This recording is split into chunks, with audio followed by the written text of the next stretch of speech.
The crowd outside the big white church in Lagos suddenly went quiet. First they heard it, the soft hum of an expensive engine. Then they saw it, a shining black Rolls-Royce rolling slowly into the compound, its silver logo bright under the hot sun. People turned from the decorated entrance where the groom, Delhi, was posing for pictures with his new bride. Phones came out, mouths open. Even the band stopped playing for a moment. "Who is that again?" one bridesmaid whispered. "I think it's Oga Adewale's car," another replied. "The big boss from the oil company." Delhi's smile froze when he heard that name. "My boss. Here," he thought, his heart jumping. "But I didn't invite him. I only invited his P." The driver hurried out and opened the back door. First, a man stepped out in a rich blue agbada, wristwatch shining, face calm and powerful. It was truly Mr. Adewale, Delhi's own Oga at the office. People began to clap in surprise. "Ah, big man Don Land." Then, from the other side of the car, a slim woman stepped out, her long dress flowing, her geli tied like a queen's crown. She turned, smiling gently. In her arms was a baby boy. Behind her, a nanny climbed out with two more babies, a boy and a girl, all dressed in tiny matching outfits. "Triplets!" someone shouted. "Ha! God is wonderful." Delhi's chest went tight. His eyes locked on the woman. His mouth went dry. It was Tommy, his ex-wife. The same woman he had left because she was barren. The same woman he had once mocked for being poor, for not having children. The same woman he had invited today just to disgrace her and show her, "See how my life is better without you." But now she came in a Rolls-Royce, with triplets, and she was walking straight toward the couple, her hand gently resting on the arm of his own boss. Delhi's new bride noticed his face. "Delhi," she whispered, Who is that woman? And why do you look like you've seen a ghost?" Mr. Adewale smiled as he reached them. "Delhi," he said loudly so everyone could hear, "you didn't tell me you used to be married to my wife." The crowd gasped. Cameras raised higher. Someone started recording a video, zooming in on Delhi's shaking hands. Tommy finally raised her eyes and looked straight into Delhi's soul. "Congratulations on your wedding," she said slowly. "I must say, I never expected to be invited, or to meet you again like this." Delhi opened his mouth, but no words came out, because what Tommy said next would change his life forever. Before we continue, please like and subscribe and let us know where you're watching from. Before the Rolls-Royce, before the triplets, before the shock and shame, there was a small one-room apartment in Ajij, with leaking roof and cracked walls. That was where Delhi and Tommy started. On most evenings back then, the room smelt of kerosene, fried plantain and hope. Tommy would sit on a low stool, peeling yam, while Delhi lay on the small bed, tired from jumping from bus to bus, searching for any kind of job. "Don't worry," Tommy would say, her voice soft. "One day we will leave this place. You will get a good job. We will have children running everywhere." "Amen," Delhi would answer, pulling her close. "You will see, I'll make you proud. People will respect us." They had married for love, not money. Tommy's parents were not rich. Delhi's parents were not rich. There had been no big wedding, no big hall. Just a small church, borrowed suits, simple rice and stew, and many prayers. In the first year of their marriage, they laughed a lot. They shared one plate of food. They walked to church hand in hand. They slept on an old mattress and dreamt of big things. But as time passed, some things did not change. No stable job, no better house, and no baby. At first, it did not bother them much. "God's time is the best," the pastor said. "Just keep praying." But other people were not so kind. One Sunday afternoon, Delhi's mother came to visit. She looked around the small room and clicked her tongue. "So this is where you people are still staying," she said. "After 2 years of marriage." Tommy smiled and tried to offer her food. "Mama, we are trying. Delhi has been going for interviews. God will do it." Mama ignored the food. She stared at Tommy's stomach. Flat. Still flat. "Tommy," she said, As you can see, my mates are carrying grandchildren. Me, I am still here carrying bag of worry. What is happening? What are you people doing about this your empty house? Tommy's heart squeezed. She had gone to hospital quietly on her own. The doctor had said, "From what we see, there is no problem. Just keep trying." But how could she explain that to a mother who only believed what her eyes saw? "Mama, we are praying," Tommy said, forcing smile. "We even went for test." Doctor said. Doctor said what? Mama cut in. "You think I don't know? If my son can make a woman pregnant, he will make her pregnant. In our family we give birth like rain. So who is the problem here?" Her eyes sharpened at Tommy. The words were not said clearly, but Tommy felt them like hot pepper on her skin. "You are the problem." That night when Mama had gone, Deli tried to hold Tommy as she cried. "Don't mind her," he said. "She likes to talk too much." But some part of him also wondered, why no baby? Whenever he went out, his friends joked badly. "Deli, are you firing blanks or what?" One friend laughed. 3 years, no child. If it was my mother, she would have carried you to native doctor by now. Another would say, "You sure say na woman you marry. Maybe na broom you marry." They laughed and slapped his back, not knowing how each joke cut deeper into his pride. One hot afternoon, Tommy came back from the small market where she sold tomatoes. She was sweaty, tired, and smelling of fish and dust. But she was happy. She had sold almost everything. She rushed in. "Deli," she said. "Good news. I heard they are hiring for cleaners at that big oil company near Oshodi. Maybe you can start there, then move up. Let's go tomorrow and check." Deli was sitting on the bed, scrolling his small phone. His face was tight. "So now you are the one telling me where to work," he said slowly. "Telling me to go and be cleaner." Tommy blinked. "My dear, work is work. From there, who knows? Maybe." He dropped the phone. "Maybe what? Maybe I will be chief cleaner." "Is that what you want your husband to be?" Tommy's smile faded. "Deli, that's not what I mean. It's just a start. I'm selling tomatoes. Aren't we both hustling together?" "Yes, together," he said sharply. "Yet when people talk, they don't ask you, 'Where is your child?' They ask me, 'Deli, when are you giving your mother a grandchild?' Am the man. The shame is on my head, not yours." Tommy's throat felt dry. "You think I don't feel shame?" she whispered. "You think I don't cry at night when I see women carrying babies? Do you think I like this?" Silence filled the room. The fan made a soft, weak sound as it turned. Deli stood up and picked his slippers. "I'm going out." "Deli, please." He banged the door. From that day, something changed between them like a cracked pot that could still hold water. But only for a while. Weeks turned into months. Deli finally got a small job at the oil company. Not as cleaner, but as an office assistant, thanks to a neighbor who knew someone inside. He started wearing shirts and ties. He saw rich men with fine cars, women with straight weaves, people whose biggest problem was traffic, not hunger. Slowly, his world grew bigger. And Tommy somehow looked smaller. One evening he came home late. Tommy had cooked his favorite egusi soup. She smiled when he came in, but her face fell when he did not even greet her properly. "What is it?" she asked softly. "You have been quiet these days." Deli sat on the bed, loosened his tie, and looked at her as if she was a stranger. "Tommy," he said, "it's been 4 years." She felt her body go stiff. 4 years, he repeated. No child. No change. Same place. Same story. "We are trying," she said quickly. "Maybe we should try another hospital. Or we can pray." "I am tired of praying," he snapped. "I am tired of waiting. Do you know what my mother said today? She said if I don't do something, she will bring another woman for me by herself." Tommy's eyes filled with tears. "So what do you want to do?" He looked away. "My mother has spoken with Pastor Femi. They say maybe we are not meant to be. Maybe I am tied to the wrong person.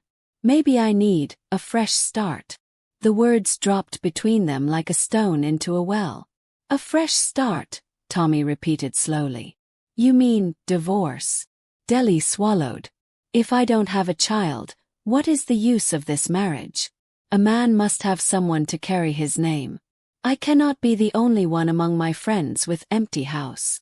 Tommy's tears fell freely now. So I am just a mistake to you. After everything.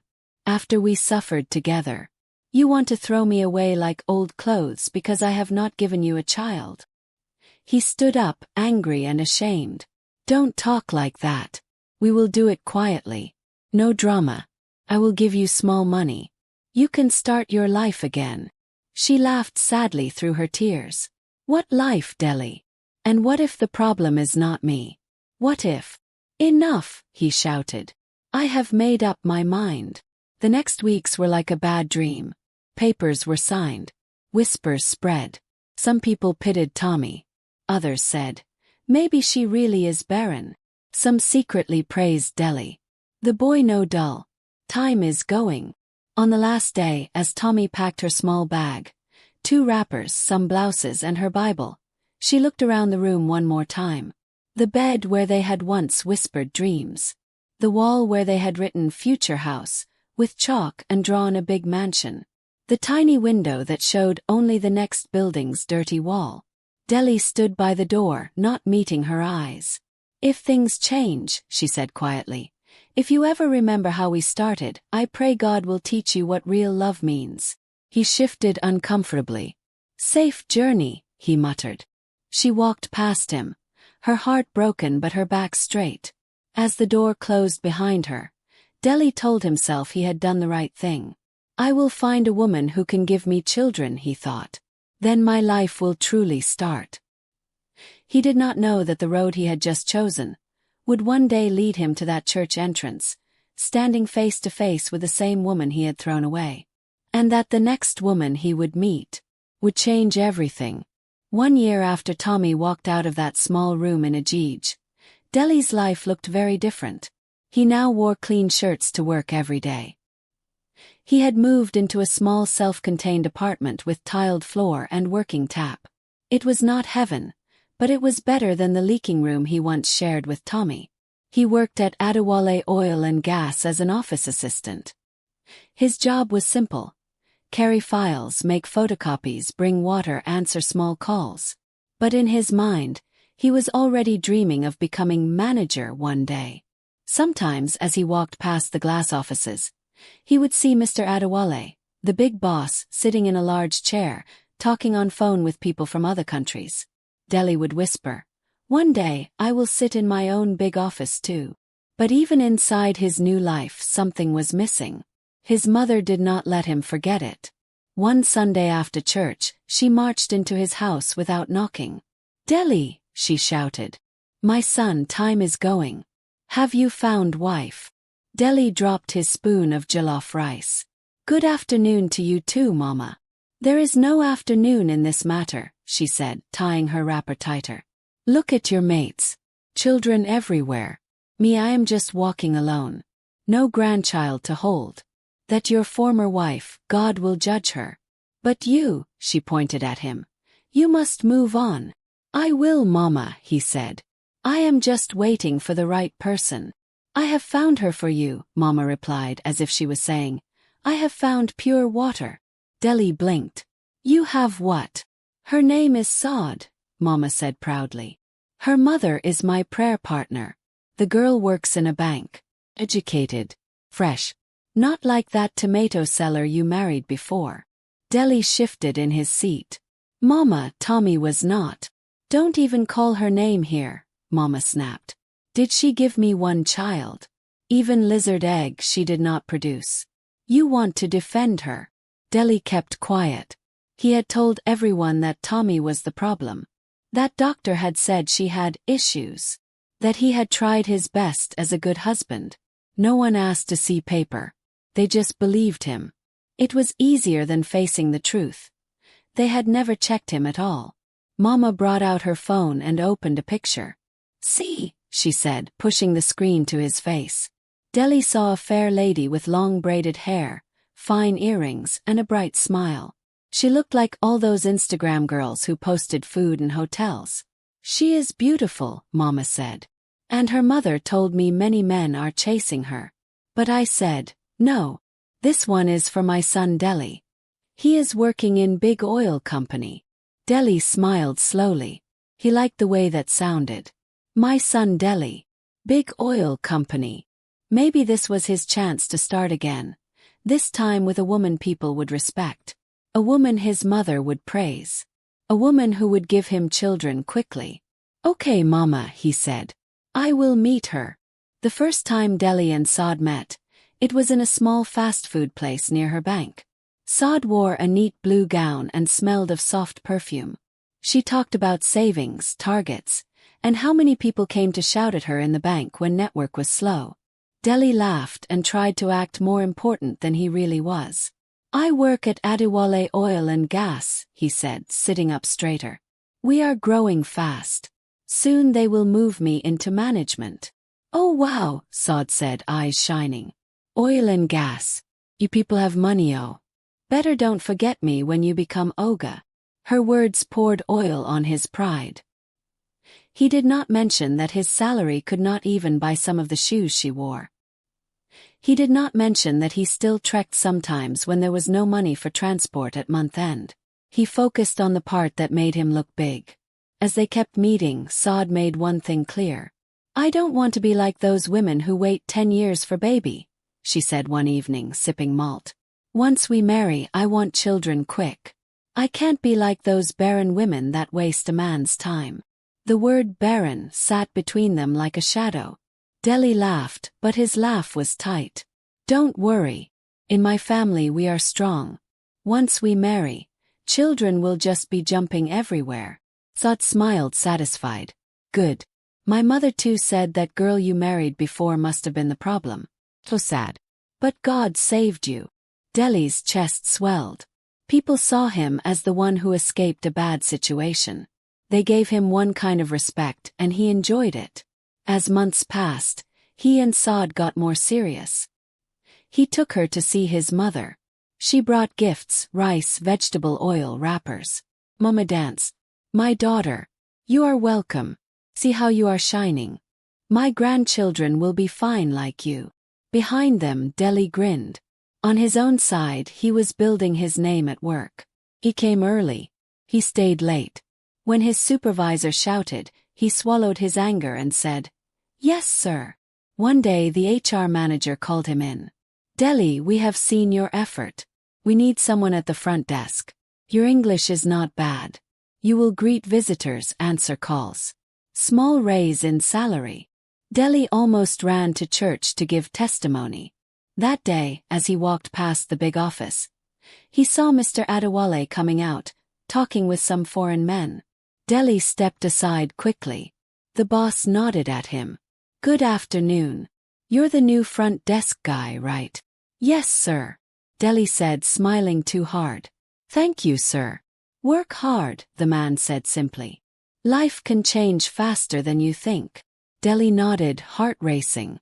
Life was already changing. Soon he and Saad fixed their wedding date. From the start, Saad made it clear she wanted a big wedding. Not small, not average. Big. "I must show my friends," she said, folding her arms. "They thought I would end up with one broke man. Now see. I am marrying oil company staff. The money is not that much yet," Deli tried to say. She waved her hand. "We will manage. People will spray money. My uncles will support. Your mother will help. Don't be stingy, oh." Some nights, as Deli counted costs, hall, food, clothes, photographer, his head would start to pain him. But his mind also turned to one picture. Standing in that hall in a fine suit, people clapping, seeing him as a man who had gone higher. Not that small boy who once shared a room with a tomato seller. One evening, as he and Mama sat to write the guest list, Mama suddenly said, "What about that? What's her name again?" "That your ex?" "Tommy?" Deli asked, surprised. "Yes," Mama said, her mouth twisting around the name. "Tommy. Should we send her invitation so she can see what she lost?" Deli laughed at first, thinking she was joking. But the idea entered his mind like a small worm. He imagined Tommy coming in her simple clothes, sitting at the back while he and Sod danced in rich lace and gold. He imagined people whispering, "See his ex. Still looking poor. No child. What a pity." He pictured himself walking past her with his new bride, full of pride. Felt sweet. Wrong but sweet. "Mama, are you serious?" he asked slowly. Mama shrugged. "Why not? Let her know that God has lifted you after she wasted your time. Some people only learn when they see with their eyes." Deli sat back thinking. He remembered Tommy's tears that last day. He remembered the small room, their shared jokes, their hunger. But then he also remembered his friends' mocking laughs, the empty wedding invitations with no Mr. and Mrs. Deli's children written on them. He shook the soft voice of pity out of his head. "I will invite her," he said finally. "Let her see me shine." Getting her contact was not hard. One of his old neighbors still had her number. The man called and said, Tommy is doing small trading now. She left here long ago. She is doing better." "Better how?" Deli asked, his stomach tightening. "Just better small," the man replied. "At least she's not suffering like before." Deli clicked his tongue. God will help her. That night, he sat at his small dining table and wrote a message, then erased it, then wrote again. At last he typed, "Hello Tommy. This is Deli. I wanted to inform you that I am getting married soon. I am inviting you to the wedding so you can see how God has turned my life around. No hard feelings. Come and rejoice with us." He read it again. It looked polite on the surface, but the pride under the words was loud. He smiled and added the digital invitation with a big hall picture and the words, "Love like never before. Deli and Sod Red Heart." His finger hovered over the send button. For a second, a small sharp pain pricked his heart. "Is this right?" a quiet voice asked inside him. But another louder voice replied, "After everything, you deserve to feel big. She will be fine." He pressed send. Message delivered. He dropped his phone, breathing out. Far away, in another part of Lagos, Tommy's phone lit up on a small table. She wiped her hands that were covered in flour, picked up the phone, and read the message slowly. Her eyes went from Deli's name, to the wedding card, to his proud words. The person sitting across from her watched her face carefully. "Well?" the person asked softly. "What did he say?" Tommy looked up, a strange calm in her eyes. She smiled, but it was not the small weak smile of the girl from Ajij. "I think," she said, "my past is calling me to come and see something." She picked up her phone again. And as she began to type her reply, the person across from her, someone Deli knew very well, but in a very different way, leaned back and laughed quietly.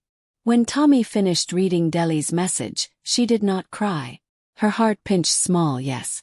Old memories rose like smoke in her chest, yes. But no tears came. The man sitting across from her watched her carefully. He was not a small man. His shoulders were broad inside his simple white kaftan. His face was calm, with kind eyes that had seen many things. On the glass table between them lay open files, a laptop, and a baby monitor showing 3 tiny babies sleeping in a neat nursery. "Well?" he asked again, his voice deep. "What did he say?" Tommy put the phone down gently. "He is getting married," she said. "He invited me." The man raised one eyebrow. "He invited you? After everything?" "He said he wants me to see how God has turned his life around," she said quietly. The man shook his head and gave a short laugh. "Some men don't know when they are playing with fire," he murmured. Tommy smiled sadly. "He doesn't know." She looked up at the man, her husband, and for a moment, her mind traveled back to the time before she ever met him. Back to the day she walked out of that small room in Ajij with her bag and her broken heart. That day, Tommy had nowhere clear to go. She could not go back to her parents' house in the village. They were already struggling. She did not want to bring shame to them. So she went to the only person in Lagos she trusted, Mama Beezy, an older woman from church who sold snacks in front of a bus stop. When Tommy reached her shop, dragging her small bag, dust on her slippers, eyes red from crying, Mama Beezy looked at her, looked at the bag and understood. "I am my daughter," she said, pulling her into a hug. "Come inside." In the small back room of the shop, Tommy finally let the tears come. She told the whole story. Tess, the insults, the divorce. "So now I am nothing," Tommy finished in a whisper. "No husband, no child, no real job. Just nothing." "Don't say that," Mama Beezy said firmly. "You are not nothing. You are still the same Tommy who sings in choir, who helps people, who prays. Husbands can leave. Children can delay. But who you are inside is still there." Tommy shook her head. "Who I am inside did not stop him from leaving." Mama Beezy was quiet for a moment. Then she said, "So what do you want to do now?" Tommy looked up surprised. "Do?" "Yes," the older woman said. "Your life has broken in one place. But you are not a broken plate we will throw away. You can start again. The question is, how?" Tommy thought for a long time. Finally she said, "I want to work. I want to stand on my own. Even if it is small business. I don't want to depend on any man to eat." "Peace does not always mean silence," her husband replied gently. "Sometimes truth must stand up in the open so that pride can sit down." He turned the phone off and looked into her eyes. "Will you go?" he asked. She thought of the small room in Ajij, of the insults, of walking out with her bag and nothing else. She thought of how far God had brought her. Triplets sleeping in the next room, her business, her new home, a husband who saw her true worth. "Yes," she said quietly. "I will go. But not to boast. I will go so my heart can finally close that door completely." Her husband nodded. "Then," he said with a small smile, "we will go together. And we will not go by bus." He picked up his car key. It had a tiny silver RR sign on it. Far away at that same moment, Deli was laughing with his friends, saying, "Tomorrow I will show that woman that my life is better now." He did not know that the man he feared and respected most in the office was getting ready to drive his ex-wife to the wedding. In a Rolls-Royce. The morning of the wedding broke hot and bright. In his new 2-bedroom flat, Deli stood in front of the mirror, tying and retying his tie. His heart beat fast, but it was not from fear. It was from pride. "Today," he told his reflection, "people will know that I have arrived." His phone kept buzzing. The decorator. "Olga, we have reached the hall. The flowers you chose are fine, sir." The MC. "Boss, don't forget our balance. Today we go scatter this wedding." His best man. "Guy, relax. Today not your day. No shakings." From the kitchen, his mother's voice floated in. "Deli, are you ready? The driver is waiting. We must reach church early. Camera people must see us entering." "Yes, Mama," he called back. He checked himself again. New suit. Shiny shoes. Wristwatch that cost more than 3 months' rent. He had even borrowed a small perfume from one of his rich colleagues. For a second, an old picture flashed in his mind. Him standing in a small church in a cheap suit beside Tommy, both of them shy and happy. He shook it away quickly. That was then. This is now. Saad came out of the bedroom in her first dress of the day. A simple white gown for the church service. Her real sleigh dress was waiting for the reception. "How do I look?" she asked, turning, her veil shaking lightly. "Beautiful," Deli said. And she was. Her makeup was neat, her nails sharp, her gold earrings long. But even as he admired her, she frowned. "This your tie is not straight," she said, stepping close to adjust it. "And please today don't talk too much about the price of things. Let people think we did not even feel it." Deli smiled weakly. "But we did feel it. My account is crying." Saad hissed playfully. "Don't spoil my mood. After today money will come. My friends will bring rich men from the bank. Your own Olga will be there. Better behave yourself so he can promote you." Deli's chest swelled at the mention of his boss. Yes, he said. I heard he will send someone. If he comes himself. Ah, that one will be big favor. Saad looked at him strangely. You know, you talk about this your boss like he is your god. He is not God, Deli replied quickly. But in this Lagos, one man's yes can lift you. I respect him. And I respect money, Saad said. Now let's go before sun melts my face. As they drove to the church in a small convoy of borrowed cars, Deli scrolled through his messages. Friends had sent, "Congrats, bro." His mother had forwarded one long prayer. And somewhere down the list, Tommy's name sat silently. He had sent the invitation days ago. She had replied only, "Thank you. I have received it." That was all. No fight. No begging. No anger. Just a calm reply that somehow made him feel more uneasy than insults would have done. Will she really come? He wondered now, looking out of the window as the streets passed. If she comes, will she sit and watch and cry? Will she walk out? Will people whisper? He imagined turning and seeing her at the back row, in her simple wrapper, alone. A small part of his heart squeezed. Another part said, good. Let her see what she lost. He closed his eyes and muttered a short prayer. God, please let everything go well. No shame today. Only glory. Across town, in a quiet estate, Tommy stood in front of a different mirror. A nanny moved around the room softly, packing diaper bags, arranging tiny shoes. From the baby monitor, soft cooing sounds came from the triplets' room. Tommy's dress flowed gently as she turned. It was not loud, but it was rich. Soft fabric that fell well. Her geli sat like a small crown. Her husband, Adewale, came in behind her, already dressed in a fine blue agbada. He looked at her in the mirror and smiled. You look like someone God has carried from the back of the line to the front, he said. Tommy smiled. Sometimes I still feel like that girl from Ajij. You are still her, he replied. Just stronger. Her face grew serious. Are you sure we should go? She asked quietly. What if it becomes drama? I don't want to bring shame to your name. He stepped closer and took her hand.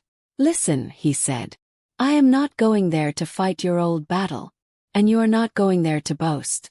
We are going to stand quietly, as proof that God can lift a person no matter who tried to shame them. Tommy thought of Deli's message again. So you can see how God has turned my life around. She almost laughed. If only he knew.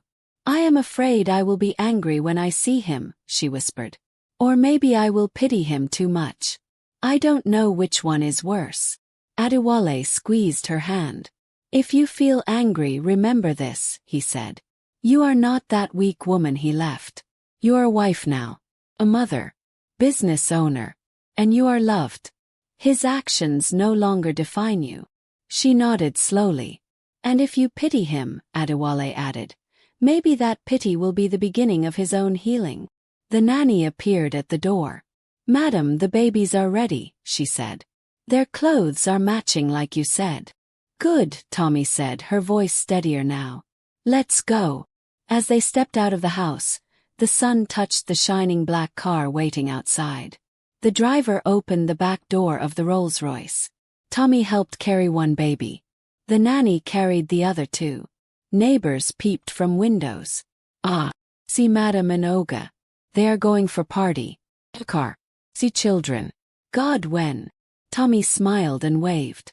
Inside the car, as the smooth leather touched her back, she whispered a last small prayer. God, let my heart be clean today. No bitterness. Just truth.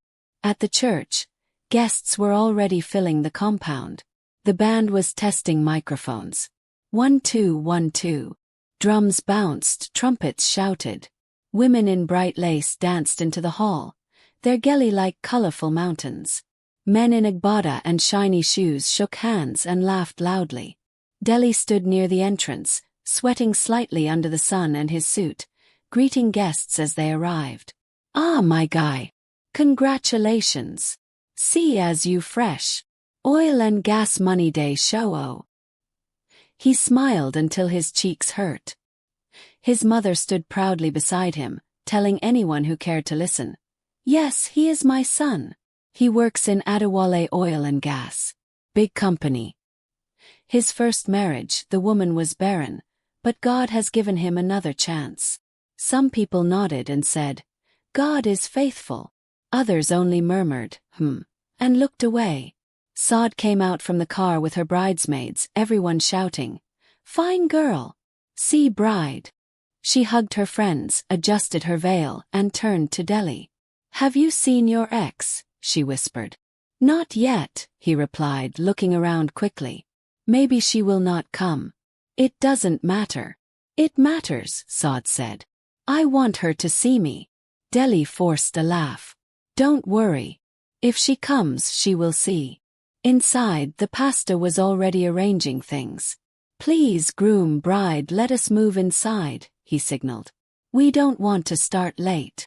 As Delhi walked down the aisle with Saad for the opening prayer, his eyes still scanned the back rows. No sign of Tommy. He tried to focus on the service. Songs rose. People clapped. The pastor preached about love, faithfulness, and forgiveness. Some lines pricked Delhi's heart, but he pushed them aside. This is my happy day, he told himself. No room for regret. They exchanged vows. The congregation clapped. Pictures were taken. At last, the final grace was shared, and people began to move outside for group photos and the journey to the reception hall. The sun was higher now.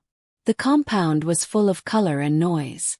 As Delhi and Saad stood under the decorated arch, taking pictures with family, his best man leaned close and whispered, Guy, you are trending already. See phones everywhere. Delhi grinned. Then, from the gate, there was a small commotion. A soft doo rolled through the crowd. The band's talking drum slowed. People turned their heads at the same time, like leaves turning toward wind. Delhi frowned. What is happening? One of the little flower girls ran up, eyes wide. Uncle Delhi, she said. Come and see car. What car? He asked. Before she could answer, his mother gasped loudly. Jesus, is that not a Rolls-Royce? Delhi's laughter died in his throat. He turned, following the direction of every eye. At the far end of the compound, the gate had opened. A long, shining black car was gliding slowly inside, its silver logo bright in the sun. Phones flew into the air. Who is that? Which big man is that again? Maybe governor. No, maybe one rich chief. Delhi's heart began to beat harder. Could it be? Well, his boss had not said he was coming. Maybe he sent someone. The car rolled closer. The driver stepped down and walked quickly to open the back door. Delhi's hands felt suddenly cold, even under the hot sun. A thought flashed like lightning in his mind. What if? He swallowed hard, his eyes fixed on the slowly opening door. He saw first a man's shoe, polished and calm, touch the ground. Then a rich blue agbada. Delhi's stomach dropped. Because he knew that agbada. He knew that calm way of walking. It was his boss, Mr. Adewale. Ha! Someone shouted. It's the owner of Adewale Oil and Gas. Your boss came. Saad whispered excitedly, squeezing Delhi's arm. You are blessed. But Delhi barely heard her. Because as his boss stepped away from the car and turned, someone else inside shifted. A woman's hand appeared, holding a baby. Then the woman herself began to step out, Delhi high, dress flowing. From where he stood, Delhi could not see her face yet. But something in his chest already knew. His breathing became shallow. His tie felt tight. Behind the first baby, the nanny was climbing down with two more. Triplets. Voices rose all around, amazed. See fine babies. Ah, triplets. God is too much. Delhi's world started to spin. The woman turned fully now, lifting her head. And as her eyes began to rise, coming closer to meet his across the distance, Delhi felt his throat close. Because in one more second, he would see clearly who she was. Tommy's eyes lifted at last.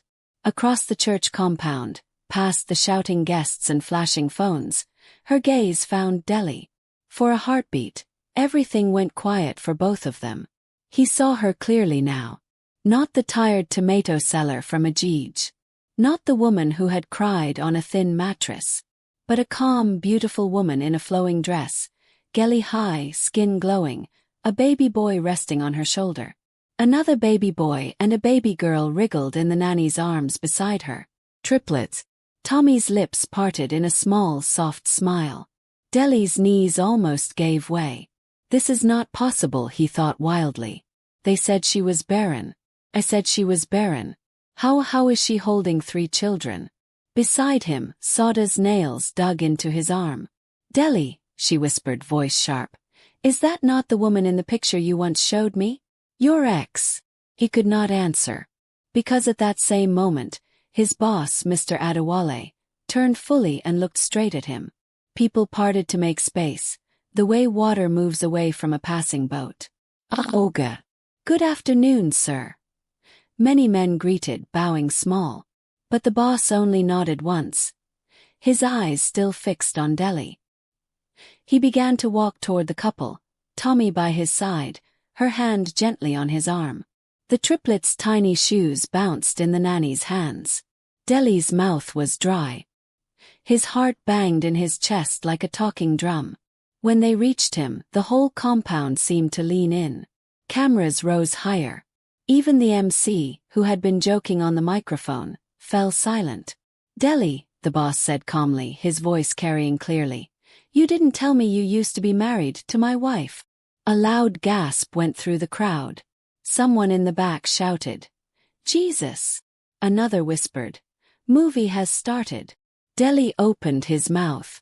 No sound came. Saad turned slowly to look at him, her eyes wide with shock. Your wife, she stammered, staring at Tommy, then at the boss. Yes, Adewale said simply. My wife. The mother of my children. He nodded at the triplets, who were now awake and blinking at the world. The same words from the hook, but now we must continue. Deli's legs felt weak. He struggled to breathe. I. He began, but his voice cracked. Tommy stepped forward a little, balancing the baby higher in her arms. Good afternoon, Deli, she said, her voice calm, almost gentle. Congratulations on your wedding. Her words were kind, but they also cut deep. Because she was here, the woman he had planned to disgrace. But she did not look disgraced. He did. He remembered the message he had sent. So you can see how God has turned my life around. Those words now hung in the air like smoke, and everyone could almost smell them. Saad found her voice at last. Deli, she hissed under her breath. You told me your ex was poor and barren. You didn't tell me she is married to your boss. You didn't tell me she has children. What is happening? Her words slapped his ear. Deli felt sweat trickle down his back. May we talk inside, sir? He whispered to his boss, shame burning his throat. Please. Not here. For a moment Adewale said nothing. Then he looked around at the watching crowd. No, he said quietly. We will not fight in front of people. This is your wedding day, not a film show. He turned to the guests and gave a small smile. Please, he said, raising his voice a little. Let us not spoil this couple's joy. We came to celebrate, not to scatter their day. His calmness made people shift uncomfortably. Some dropped their phones. A few aunties whispered, This man is a real elder. He looked back at Deli. After the service, he said in a low voice, we will speak, man to man. For now, continue with your pictures. He started to turn away, but Tommy did not move. She was still looking at Deli. Her eyes were not hard, not proud, just searching. Can I say something? She asked softly. The boss nodded. She took a slow breath. Deli, she said, so only the people near them could hear clearly, though others strained their ears. You invited me here so I could see how God has turned your life around. That is what you wrote. His heart squeezed. Yes, he whispered, staring at the ground. She adjusted the baby in her arms. And now, she went on quietly, you can also see how God has turned mine without you. The words were simple, but they shook him. She did not shout. She did not insult. She only told the truth. Deli's eyes filled with tears. For the first time, the pride that had been sitting in his chest like a big stone began to crack. I am sorry, he choked out suddenly. Tommy, I am so sorry. The whole compound seemed to freeze. Even Sod looked shocked. She had never seen him like this. Voice shaking, shoulders bent. Tommy's face softened a little. It is not today you should be sorry, she said gently. But I accept it. Not for you. For my own peace. Her baby made a small sound and grabbed her necklace. She smiled down at him, then looked back up. Deli, she added. Pain taught me something. People are not rubbish to throw away because they are still in their small season. You left me when I was at my lowest. But God did not leave me there. Learn from that, before you do the same to someone else. Her eyes flicked briefly to Sod, then back to him. Sod swallowed hard. She suddenly felt exposed, like someone had opened a curtain on her own heart. 'Cause she knew she liked money. She knew she had laughed when Deli called Tommy BARREN. She knew she had wanted Tommy to come and feel small. Now she was the one feeling small. Adewale touched Tommy's arm. That's enough, he said gently. You have said the important thing. Let us not add more fire. He turned to Deli once more. You and I will talk later, he said. Not as boss and worker only, but as older man to younger man. Pride is a dangerous thing. You will understand. Deli nodded quickly, tears now running down his face. Yes, sir, he whispered. Please, sir. I will be waiting. Tommy gave him one last long look. In that moment, memories flashed between them without words. The small room, shared hunger, shared laughter, shared prayers. Then she smiled, but it was a goodbye smile. Enjoy your wedding, she said. May you both learn to treat each other better than we treated each other. He turned away. As she and Adewale walked back toward the Rolls-Royce, people stepped aside respectfully. Some aunties shook their heads. See life. God really lifts people. Men should fear God small before they treat women anyhow. The nanny followed with the triplets. One of the babies laughed loudly as if he found the whole thing funny. Tommy did not look back. The rest of the day moved like a slow dream for Deli. They still went to the reception. They still danced. The MC still shouted, "Make some noise." And people still ate and drank. But something in the air had changed. Some guests whispered behind their fans. Others looked at him with new eyes. Not just with envy, but with warning. During one of the dances, Sod pulled him aside. Deli, she said, anger and fear mixing on her face. You lied to me. You told me that woman was useless. You did not tell me she is married to your boss. You did not tell me she has triplets. How many other things have you hidden? Deli wiped his face. I was ashamed, he said honestly. Ashamed that I left her. Ashamed that I put all the blame on her. Ashamed that God has shown me I was wrong. Well, shame has found you now, Sod snapped. But then her voice dropped. I won't lie, I am jealous. I wanted her to come and see us shine. Now she came in a Rolls-Royce. Deli looked at his new wife, and for the first time, he saw himself in her eyes. The same hunger to show off, the same love of people's praise. I invited her to disgrace her, he said quietly. But today, I am the one learning shame. He took a deep breath. Sod, he added, voice low. If we build this marriage on pride, on comparing ourselves with people, we will destroy each other. Today has shown me that. I don't want to stay this kind of man.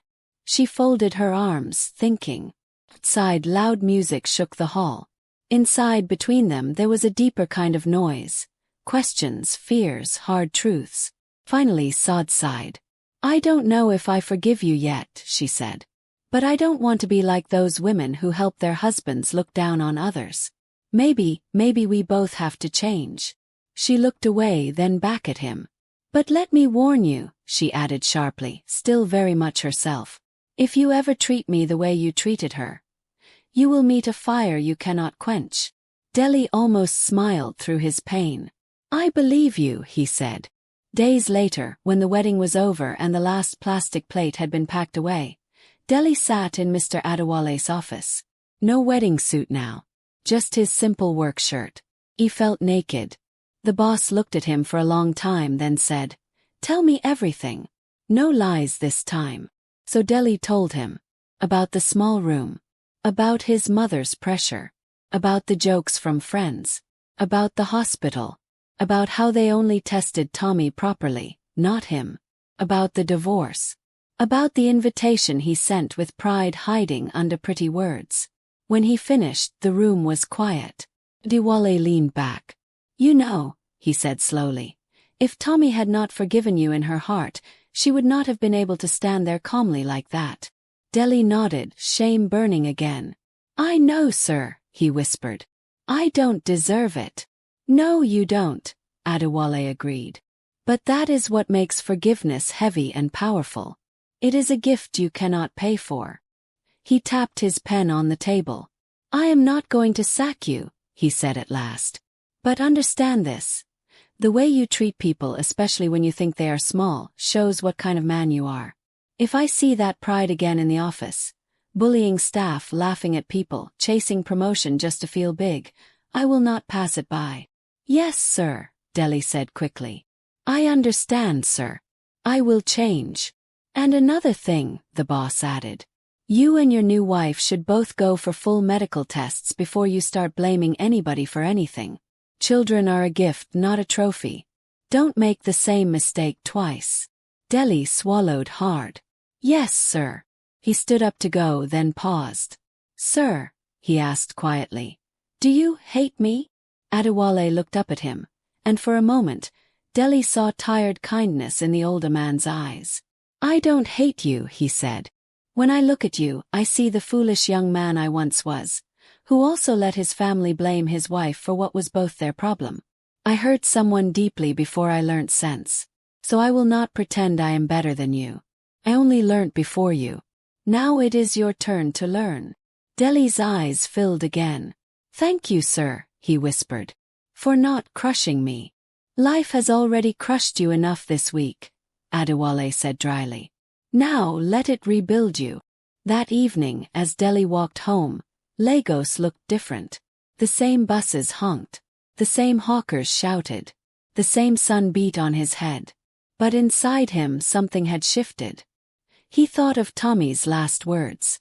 People are not rubbish to throw away because they are still in their small season. He thought of Sada's warning. He thought of his mother's voice, and how he would now need the courage to gently tell her, Mama, we were wrong. At home, he dropped his bag and sat on the edge of the bed he now shared with his new wife. Sad sat beside him, playing with her wedding ring. So, she said softly, how was your meeting with Oga? He did not kill me, Deli replied with a small, tired smile. But he did bend my neck. They were quiet for a moment. Then he said, Sad, I'm sorry. For lying. For letting pride lead me. For dragging you into it. She looked at him, eyes still hurt but a little softer.